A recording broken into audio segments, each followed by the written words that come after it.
എല്ലാവർക്കും നമസ്കാരം. നമ്മൾ ഇന്ന് ഡിസ്കസ് ചെയ്യാൻ പോകുന്നത് മെയ് 24 തീയതിയിലെ ഇമ്പോർട്ടന്റ് കറണ്ട് അഫയേഴ്സ് ആണ്. നമുക്ക് ചോദ്യങ്ങളിലേക്ക് കടക്കാം.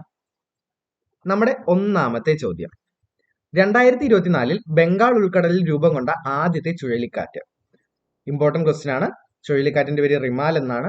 ജോഗ്രഫിയിൽ കയറി ചോദിക്കാൻ സാധ്യതയുണ്ട്. കറക്റ്റ് ആയിട്ട് നോക്കി വെക്കുക. നമ്മുടെ രണ്ടാമത്തെ ചോദ്യം, ഗുണ്ടാ സംഘങ്ങളെ അമർച്ച ചെയ്യുന്നതിന്റെ ഭാഗമായി പോലീസ് നടത്തുന്ന ഓപ്പറേഷൻ ആഗ്. ഇതും വളരെ ഇമ്പോർട്ടന്റ് ആയിട്ടുള്ള ഒരു ചോദ്യമാണ്, മറന്നു പോകരുത്.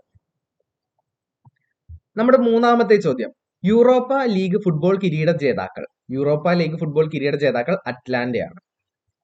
നമ്മുടെ നാലാമത്തെ ചോദ്യം, ISL ചരിത്രത്തിലെ ആദ്യത്തെ സ്വീഡിഷ് പരിശീലകൻ മൈക്കിൾ സ്റ്റാറെ. കേരള ബ്ലാസ്റ്റേഴ്സിന്റെ പുതിയ പരിശീലകനാണ് മൈക്കിൾ സ്റ്റാറെ.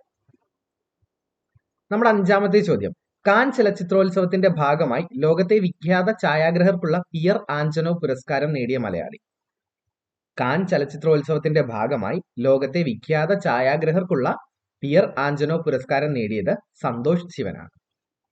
നമ്മുടെ ആറാമത്തെ ചോദ്യം, മഹാത്മാഗാന്ധി ഇന്റർനാഷണൽ മിഷൻ ഏർപ്പെടുത്തിയ അന്താരാഷ്ട്ര ജീവകാരുണ്യ പ്രവർത്തകനുള്ള പ്രഥമ പുരസ്കാരം നേടിയത് ഡോക്ടർ MA യൂസഫലി.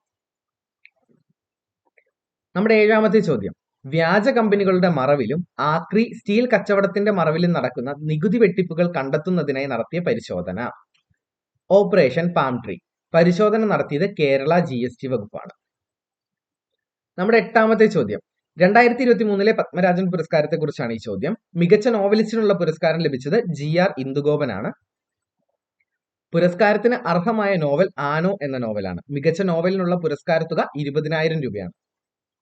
നമ്മുടെ ഒമ്പതാമത്തെ ചോദ്യം, മികച്ച ചെറുകഥാകൃത്തിനുള്ള 2023 പത്മരാജൻ പുരസ്കാരം ലഭിച്ചത് ഉണ്ണിയാർ. പുരസ്കാരത്തിന് അർഹമായ ചെറുകഥ അഭിജ്ഞാനം. പുരസ്കാര തുക 15,000 രൂപയാണ്. ഇതും ഒരു ഇമ്പോർട്ടന്റ് ക്വസ്റ്റ്യൻ ആണ്, ഓർത്തിരിക്കുക. നമ്മുടെ ഈ വീഡിയോയുടെ അവസാനിക്കുകയാണ്. ഈ വീഡിയോയുടെ നോട്ട്സ് വേണ്ടവർ നമ്മുടെ വാട്സ്ആപ്പ് കമ്മ്യൂണിറ്റിയിലും റൂട്ടഡ് ആപ്പിലും ജോയിൻ ചെയ്യുക. കൂടുതൽ വീഡിയോസിനായിട്ട് നമ്മുടെ യൂട്യൂബ് ചാനൽ സബ്സ്ക്രൈബ് ചെയ്യുക. താങ്ക്